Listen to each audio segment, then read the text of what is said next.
नमस्कार प्यारे बच्चों, आज 11th क्लास में हम आपके लिए लेकर आए हैं फंक्शन। पिछली वीडियो में हमने रिलेशन के बारे में और रिलेशन से रिलेटेड कुछ क्वेश्चन किए थे और आज हम पढ़ेंगे फंक्शन को और फंक्शन के बारे में समझेंगे और फंक्शन की हेल्प से किस तरीके से क्वेश्चन किए जाने हैं, तब हमारा ये जो जिक्र रहेगा वो आगे का रहेगा। तो फिलहाल के लिए हम स्टार्ट करते हैं फंक्शन को कि फंक्शन है क्या, कैसे पहचानेंगे कि दिया हुआ रिलेशन एक फंक्शन है या नहीं है। तो आइए डेफिनेशन को पढ़ते हैं। A function is a rule, a function is a rule और मैनर और करस्पॉन्डेंस या फिर mapping denoted from set A to set B. एक फंक्शन ऐसा रूल है या फिर ऐसा तरीका है या फिर एक ऐसा मैप है जो डिनोट करता है किसको, from set A to set B. Set A को सेट बी से डिनोट या रिप्रेजेंट करता है। दूसरी कंडीशन में हम कहें इसका मीन्स क्या हुआ, अर्थात such that each and every element of set A has unique image in set B. Definition क्या बोल रही है कि each and every element of set A has in unique image in set B, मतलब set A का प्रत्येक element set B में unique image, मतलब केवल एक एलिमेंट के साथ अगर रिलेशन रखता हो, इमेज रखता हो, तो हम कहेंगे कि दिया हुआ मैपिंग एक फंक्शन है।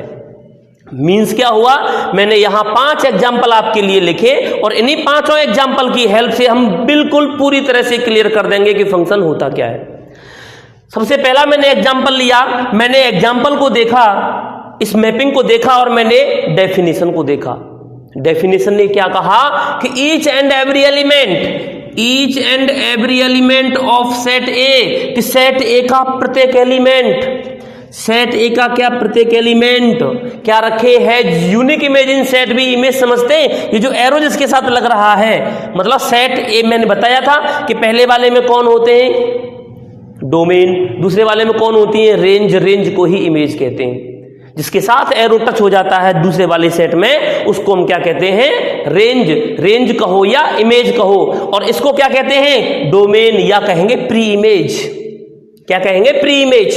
ये इमेज, ये प्री इमेज। तो देखो ए की इमेज क्या है, ई, बी की इमेज क्या है, एफ, सी की इमेज क्या है, जी, और डी एक ऐसा एलिमेंट है जिसकी कोई इमेज नहीं है। इसका मतलब क्या ये फंक्शन है, हम बोलेंगे बिल्कुल नहीं है। अब आप कहेंगे साहब क्यों नहीं है, आपको कैसे पता चला। तो आइए, डेफिनेशन ने क्या कहा, उसने कहा कि each and every element of set ए, कि सेट ए का प्रत्येक एलिमेंट, सेट ए का प्रत्येक एलिमेंट क्या करे, has unique image, unique image रखे किसके साथ, in set B, set B में यूनिक इमेज के साथ। मतलब सेट ए में एक भी एलिमेंट ऐसा ना हो जिसकी अपनी कोई इमेज ना हो।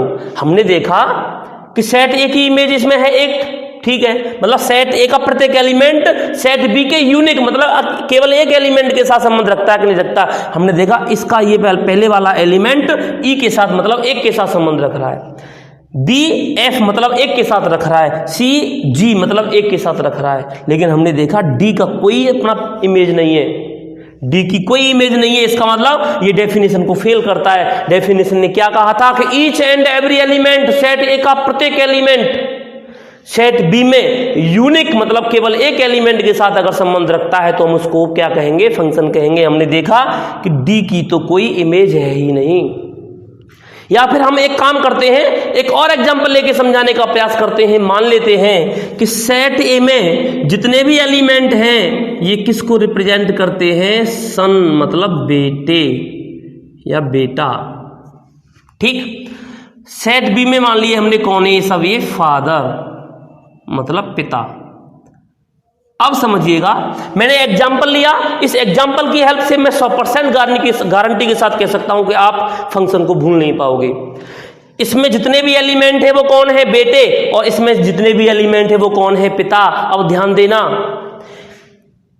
इधर वाला एक भी एलिमेंट छूटना नहीं चाहिए। क्यों, देखो एक ऐसा बेटा है जिसका पिता कौन है, ई, भाई सही बात है, एक बेटे का बाप है, चलेगा। बी एक ऐसा बेटा है जिसका बाप एफ है, सी एक ऐसा बेटा है जिसका बाप जी है। लेकिन प्यारे बच्चों डी एक ऐसा बेटा है जिसका इधर कोई बाप ही नहीं है। क्या आपने कभी ऐसा सुना है कि दुनिया में अगर बेटा है तो उसका पिता ना हो? ऐसा हो सकता है? पॉसिबल है क्या? नहीं है। इसका मतलब डी का कोई पिता नहीं है इधर, इसका मतलब ऐसा हो ही नहीं सकता। या फिर यूं कहें कि सेट ए का प्रत्येक एलिमेंट सेट बी में यूनिक इमेज के साथ एलिमेंट नहीं रखता। इन तीनों ने तो यूनिक के साथ संबंध रखा। यूनिक का मतलब होता है एक एक, केवल एक एलिमेंट। इन तीनों ने तो एक के साथ एलिमेंट रिलेशन रखा, लेकिन डी का कोई अपना एक रिलेशन नहीं है, डी की कोई अपनी इमेज नहीं है। इसका मतलब जब डी की कोई इमेज नहीं है तो ये फंक्शन नहीं है। या फिर यूं कह सकते हैं डी मतलब सेट ए में एक भी एलिमेंट छूटना नहीं चाहिए। यहां पर तो डी छूट गया। क्या छूट गया? कि डी का कोई बाप नहीं है या डी की कोई इमेज नहीं है। जब डी की कोई इमेज नहीं है इसका मतलब हम कह देंगे ये फंक्शन नहीं है। समझ में आ गया? पहला एग्जांपल। दूसरा एग्जांपल मैंने लिया। अब की बार मैंने क्या किया? इधर एलिमेंट छोड़ दिया। इसका इसके साथ रिलेशन है, इसका इसके साथ है, इसका इसके साथ, मतलब तीनों का अलग अलग है। सेट ए के प्रत्येक एलिमेंट, तीनों जितने भी एलिमेंट हैं सब रिलेशन रख रहे हैं सेट बी में। अच्छा, सेट बी में एक के साथ ही रख रहे हैं ना, एक से अधिक के साथ तो नहीं रख रहे, देखा अलग अलग के साथ रख रहे हैं। अब बात ये आ गई कि एच तो रह गया, तो भैया एच रह गया तो क्या हुआ? कुछ नहीं। क्या ये फंक्शन है? हम कहेंगे साहब बिल्कुल फंक्शन है। आप कहोगे क्यों फंक्शन है? फंक्शन इसलिए है कि डेफिनेशन ने क्या कहा था कि एलिमेंट छूटने ना पाए। किसका? सेट ए का। तो सेट ए का तो नहीं छूट रहा। दूसरा, और सेट बी में यूनिक इमेज के साथ संबंध रखे, तो इसने यूनिक ही तो रखा है, एक के साथ एक के साथ एक के साथ। अब कोई कहे साहब ये क्यों छूट गया? भैया एग्जाम्पल उठाओ बेटे और बाप वाला, कि दुनिया में ऐसे पिता होते हैं जिनकी औलाद नहीं होती या जिनके बेटे नहीं होते, बेटियां भी तो होती हैं। तो एग्जाम्पल के लिए इधर एलिमेंट छूट जाए कोई फर्क नहीं पड़ता, सेट ए में एक भी एलिमेंट ऐसा न छूटने पाए। अगर एलिमेंट छूट गया तो वो फंक्शन नहीं होगा। इसका मतलब सेट ए के प्रत्येक एलिमेंट सेट बी में यूनिक इमेज रखते हैं, इसलिए ये फंक्शन है। आप कहेंगे साहब ये क्या है? ये फंक्शन है। मैंने टिक लगा दिया है सही का। अब आइए तीसरे एग्जाम्पल की ओर। बेटा ए है, ए का बाप है ई, बी का बाप है एफ, सी का बाप है जी और डी का बाप है एच। मतलब ना इधर छूटा ना उधर छूटा। उधर छूटे ना छूटे कोई फर्क नहीं पड़ता, लेकिन इधर एक भी नहीं छूटना चाहिए। अगर इधर एक छूट गया तो फंक्शन नहीं होगा। समझ रहे हैं ना? उधर एलिमेंट छूट जाए कोई फर्क नहीं पड़ना। फर्क कब पड़ेगा? अगर सेट ए में एक भी एलिमेंट छूट गया जिसकी कोई इमेज नहीं मिली, तो इसका मतलब वो फंक्शन नहीं कहलाएगा। हमने देखा सेट ए में 4 एलिमेंट हैं और चारों की अपनी अपनी एक एक एलिमेंट के साथ रिलेशनशिप है। इसका मतलब क्या ये फंक्शन है? हम कहेंगे साहब बिल्कुल फंक्शन है। देखो अकेले का अकेले से, देखो दिख रहा है ना? ठीक। इसके बाद प्यारे बच्चों अब आते हैं चौथे एग्जाम्पल पर। क्या ये फंक्शन है? हमने देखा, देखो डी का बाप ई, ठीक है चलेगा। सी का बाप एफ चलेगा, मतलब अकेले का अकेले के साथ संबंध है। हमने देखा कि बी का रिलेशन भी ई के साथ है, ए का रिलेशन भी ई के साथ है। क्या अब ये फंक्शन होगा? हम कहेंगे साहब बिल्कुल फंक्शन होगा। आप कहोगे क्यों होगा? क्योंकि इसमें एक भी एलिमेंट ऐसा नहीं है जिसकी कोई अपनी कोई एक इमेज ना हो उधर, केवल एक के साथ। देखो इसकी एक ही के साथ तो है ई के साथ संबंध इसका, ठीक है। या यूं समझ लो कि डी बेटे का बाप जी, सी बेटे का बाप एफ और ए और बी 2 ऐसे बेटे हैं जिनका पिता ई है। मतलब चलेगा भाई? दुनिया में ऐसे पिता हैं जिनके 2 बेटे होते हैं। ई जो बाप है उसके कितने बेटे हैं? 2। तो ये तो पॉसिबल है भाई। एक बाप के 2 बेटे हो सकते हैं, 3 बेटे हो सकते हैं, 4 हो सकते हैं। ठीक। तो इसका मतलब क्या ये फंक्शन है? बिल्कुल है। क्यों? क्योंकि ए की इमेज कौन है? ई है तो अकेला। बी की इमेज कौन है? ई है तो अकेला।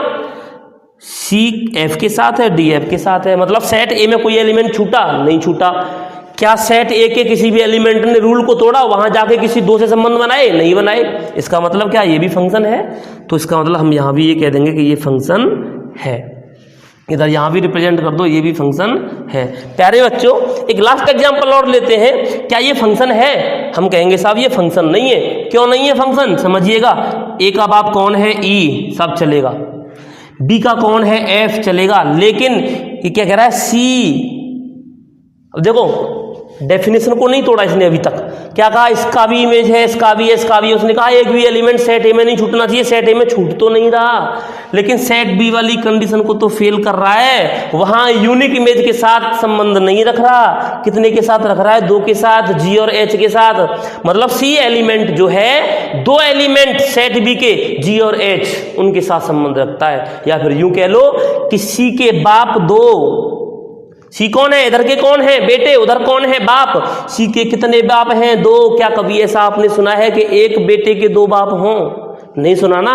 या फिर यूं समझ लो कि सेट ए का प्रत्येक एलिमेंट इमेज तो रखता है सेट बी में, लेकिन यूनिक इमेज के साथ नहीं।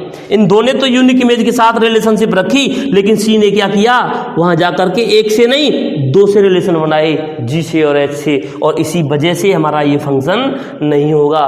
कहने का मतलब ये हुआ, लास्ट तात्पर्य ये है कि अगर सेट ए में जितने भी एलिमेंट दे रखे हैं उनकी अपनी कोई न कोई एक प्री इमेज सेट, अपनी कोई न कोई एक इमेज सेट बी में है, वो भी यूनिक इमेज के साथ, तो आप इसको फंक्शन कहेंगे।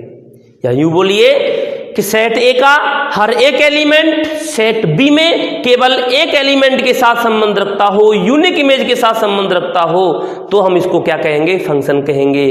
लास्ट फाइनली मैं एक बार और बता दूं कि सेट बी में एलिमेंट छूटे ना छूटे कोई फर्क नहीं पड़ता, सेट ए में एक भी एलिमेंट ऐसा छूटने ना पाए जिनकी अपनी कोई इमेज ना हो। समझ गए? इस तरीके से आप इसको एक बार शुरू से लेकर के लास्ट तक फिर दोबारा से देखिएगा। मैं दावे के साथ कहता हूं आपकी समझ में फंक्शन पूरा जो डेफिनेशन मैंने समझाया है पूरा समझ में आ जाएगा। तो प्यारे बच्चों, आइए नेक्स्ट वीडियो में इनसे रिलेटेड बहुत सारे क्वेश्चन करते हैं, डोमेन निकालते हैं, रेंज निकालते हैं, और उसके बाद अपनी तैयारियों में एक साथ जुट जाते हैं। तो प्यारे बच्चों, आप आइए और इन्हें अच्छी तरह से नोट कीजिए। नोट करने के बाद इस घर पर अच्छी तरह से अभ्यास कीजिए ताकि आपकी समझ में ये अच्छी तरह से आ जाए। तब तक के लिए मैं आपसे विदा लेता हूं। धन्यवाद।